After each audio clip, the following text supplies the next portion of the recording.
Lo facciamo, ve l'ho detto, abbiamo vinto una causa a Roma e abbiamo vinto davanti alla Corte Costituzionale, e lo facciamo non perché ce lo concede il governo, ma perché abbiamo vinto davanti alla Corte Costituzionale. Io spero vivamente di farlo entro fine anno. Non ha alcun dubbio il governatore veneto sul referendum per l'autonomia. L'ha detto a margine di un intervento in occasione dei 500 anni del ghetto di Venezia.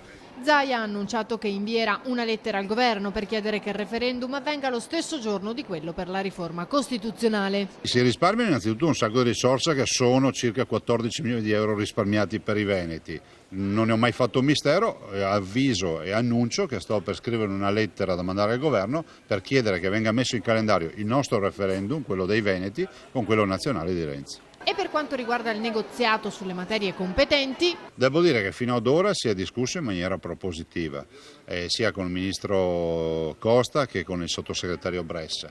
Poi ovviamente è ovvio che io dovrò valutare il consuntivo, perché per trattativa significa portare a casa competenze e far restare le tasse sul territorio. Se dobbiamo chiudere una partita che non porta nulla ai veneti, non firmerò mai.